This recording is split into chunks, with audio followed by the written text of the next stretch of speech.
Você é o que você alimenta. Se você alimenta ser uma pessoa boa, verdadeira e genuína, só que isso, e a filosofia tem me dado muito isso, sabe? Tá sempre coerente em relação aos meus princípios morais e éticos. Isso, Quem é o Ivan? sim. Não para os outros, para mim. É isso aí. O que eu tô? Às vezes eu tô sentado na minha cama, levanto e falo assim, eu vou fazer isso. Ai, mas que isso aconteceu isso? Pô, que sacanagem. Não, o que eu tô pensando? Quem é o Ivan pro Ivan? Vamos tentar encarar isso de uma maneira a ter empatia e se colocar no lugar do outro.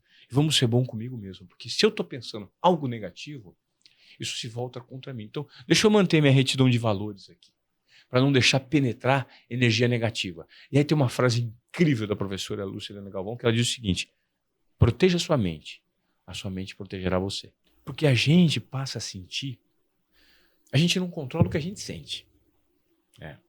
Mas a gente controla o que a gente pensa. Você pode escolher, deixa eu pensar positivo. Eu vou hoje colocar uns mantras para mim. Aí você controla o que você pensa. E o que você sente, vem do que você pensa. Então é muito rico você proteger a sua mente para que ela te proteja. Escolha bons pensamentos, tenha hábitos saudáveis. Calma aí, gente, eu não estou querendo ser nenhum professor aqui. Acorde, isso, vocês. Quando eu falo hábitos saudáveis, poxa, eu tinha antes, por exemplo, uma dificuldade muito para reduzir uma quantidade de consumo de álcool. Sabe por quê? Porque eu vivia num ecossistema. Você conheceu o Lab? Lá os caras bebiam cerveja de segunda a segunda, todo dia tinha happy hour. E aí, quando você está num ambiente assim, a força do ambiente sobre você é muito grande. Eu falei, cara, adoro essa galera, sou apaixonado por tudo, mas esse espaço não é positivo para mim nesse formato, só por causa do álcool. Então eu vou tentar me retirar desse espaço relacionado ao álcool e vou começar a conviver com pessoas que bebem menos, que têm hábitos mais vinculados ao esporte, e dá certo. Né? Então, assim, esses pequenos comportamentos que você começa a perceber, a observar, eu era um cara que eu não conseguia ir para academia todo dia. Hoje, se eu não vou, faz falta. Hoje eu sou muito mais feliz com o meu corpo, com o olhar no espelho, e isso reflete internamente. Demais. Eu faço minha agenda quase que em função da academia. Há muito tempo. É prioridade, né? É válvula de escape. Com a rotina que a gente leva, assim, primeiro que eu tenho o meu personal que eu amo, que ele é um querido, ele brinca, fala, não sei se eu sou seu personal ou seu psicólogo. Mas a gente ficou muito amigo. Embora isso, eu sou muito Caxias com treino, não atrapalho o treino, que às vezes eu falo pra ele, eu foco no treino, mas a gente conversa muito. Então, tanto o fato de conversar, a gente brinca, zoa o tempo todo, dá risada, canta. Então, é o meu momento de leveza. Eu chego lá, posso estar uma pilha, nervosa, daqui a pouco eu já tô zoando, brincando. Falo que eu tinha 2 crianças de, sei lá, 10 anos. E pego o peso pra valer, porque aí é o momento também de, assim, tira do corpo. Então, acho que a gente tem mesmo que ter esses elementos que a gente gosta, que a gente curte, que a gente larga o peso da vida lá. Eu acho fundamental isso, e eu percebi o nível de importância que tem na minha vida hoje e como eu consegui ter mais foco, mais crescimento.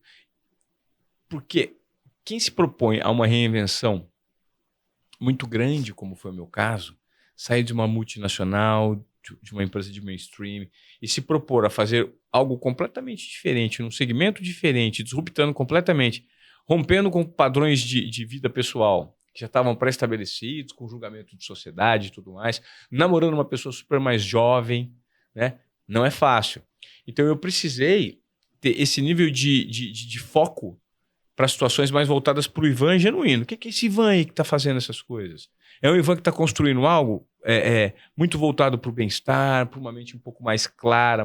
E aí eu consegui ter uma linha de raciocínio que me tirou de uma maneira que eu performava para uma outra maneira que eu performava. Mais uma vez, performance de prosperidade e não performance de resultados. Né? Acho que essa clareza, o que é sucesso para você? E é diferente, tá tudo bem. Cada um tem uma verdade do que é sucesso. Claro. E acho que o que eu vejo, Ivan, que as pessoas não têm clareza do que elas querem, do que é sucesso para elas. Então elas vão ou no piloto automático, perseguindo uma referência, algo que elas querem cegamente, ou vão no deixa a vida me levar, que eu vejo muito também.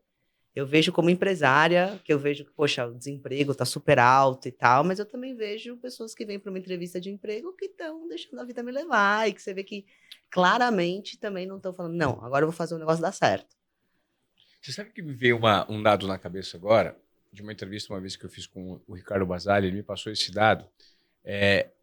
Um estudo realizado em Yale aponta aqui, por amostragem, que na sociedade, 70% das pessoas são seguidoras, são manada, são um bando.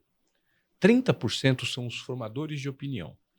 E dentre os 30% que são os formadores de opinião, que vão conduzir os outros 70%, que não tem, não é que não tem, mas que não tem por característica formar a própria opinião, buscar a própria personalidade para traçar o caminho que pretende, então eles são seguidores dos outros 30%. E dos 30%, 20% são pessoas do bem e 10% são líderes do mal. Com ideias ruins, negativas, de exploração. Nossa, é muito, né? É muito. Então, a responsabilidade de quem é formador de opinião, né, ter uma clareza e uma retidão de caráter, de bom senso muito grande para você se enquadrar nos 20%. Se você se propõe a ser um um formador de opinião para conduzir parte da massa, é uma responsabilidade muito grande. Demais. E hoje o que eu noto é que esse aparelhinho aqui, ele promove líderes, né, que propagam a palavra e que às vezes se passam pelos 20%, mas estão na cota dos 10%.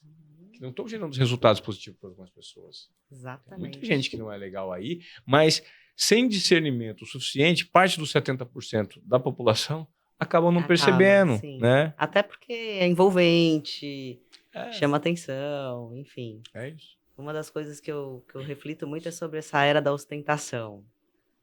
Se a gente pensar que... Enfim, eu já escutei vários dados, eu não sei dizer exatamente qual que é o dado correto. Uhum. Mas o último que eu escutei é que só 9% da população ganha mais do que 10 mil reais no Brasil. Não sei dizer, porque eu já escutei outros dados também, enfim, não considero um dado... É isso, né? Mas eu sei que é em torno disso, assim, porque todos os dados que eu escutei é meio ali perto do 10% para menos. Tá. Então, você ficar acompanhando pessoas que têm um nível de vida e de ostentação muito, muito, muito, muito, muito superior ao da grande massa, tanto para quem faz, poxa, né, assim, a grande maioria não vai chegar nunca. Sim. E, ao mesmo tempo, para quem fica ali ou almejando ou se sentindo muito mal, poxa, putz, eu sou um fracassado, eu não consigo realmente, sabe... A gente estava falando antes, que eu escutei de uma médica até. Ela estava contando sobre uma outra situação. Ela teve menopausa precoce. E ela não sabia o que era. E ela estava contando que quando ela viveu esse momento dos hormônios e tudo mais, que ela se sentiu um plâncton. Aí eu falei, cara, eu nunca tinha pensado nisso. Qual que é a coisa mais inerte dos seres vivos? Um plâncton. Então, acho que assim, é o limite da pessoa chegar e paralisar mesmo. E falar, poxa, não dá. Um nível de comparação muito insustentável. Poxa, se você hoje abrir o Instagram, você tem pelo menos 99% dos motivos para você se sentir um fracassado. Porque as pessoas só vendem o palco delas, não é mesmo? Ninguém compartilha os bastidores. Não, e a nossa vida, compartilha. ela é feita de 95% de micro-derrotas no dia a dia. Exatamente. Você imagina se todo cliente que você fosse vender, Cara, a gente só tem problema. Eu tenho que arrumar o eletricista vai na minha casa, deu problema não sei aonde, o contrato que precisa assinar deu tudo errado porque o tipo não bateu, o meu filho tá com problema na escola. Então, assim, a gente vive a gente não conta isso. Mas a gente quer posar para foto com a celebridade que está fazendo sucesso, para misturar a nossa autoridade com a dela, para falar que a gente também é sucesso. Né? Então, quando você está num dia cagado, ruim, assim, azedo, você abre o Instagram, ele se transforma no maior inimigo. Você vai se enterrar. Que é a sociedade da atenção, né? A sociedade da comparação. E a gente estava falando muito sobre o resultado que algumas drogas que existem na sociedade provocam no ser humano. Talvez a maior delas a gente não consegue se distanciar é esse consumo massivo de conteúdo em que o nosso cérebro não tem tempo sequer para assimilar. E a gente começa a entrar num looping de ansiedade e de achar que nós temos que fazer mais. E por mais que você entregue hoje, que você deve entregar um monte, assim, eu não sei quais são as métricas da sua vida, mas a gente é ativo, a gente faz as coisas. Sim. Cara, parece que nunca é o suficiente, a gente quer sempre entregar mais, né? Nunca. Então, eu li uma frase esses dias que é assim, ó, nós vivemos tanto numa sociedade da exaustão que quando você tem tempo para descansar, ele vem acompanhado de culpa.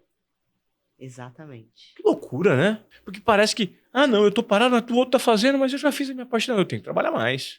Porque se você não for um workaholic, você não é valorizado. A criatividade só acontece quando você... A criatividade real, assim, quando você tá no ócio criativo. Então, até meu pai sempre brinca que a gente tinha que ter um horário no trabalho para não fazer nada para pensar. Quer dizer, que não é fazer nada, ficar no celular, é pensar. Então, acho que isso é super importante. Eu faço muito, assim, momentos para pensar, que eu sou muito criativa, então tem hora que eu preciso, assim, não, deixa eu pensar tudo que eu quero fazer, e eu faço muito planejamento. Direto. Onde eu quero estar daqui 5 anos? Onde que eu quero estar o ano que vem? Isso me ajuda a dizer os nãos, porque a gente se perde. Eu já me perdi várias vezes. E aí, quando você se perde, mas você para refletir onde eu quero chegar, quem que vai me levar até lá, com que pessoas que eu tenho que andar, aí você começa a voltar pro eixo e fazer as melhores escolhas.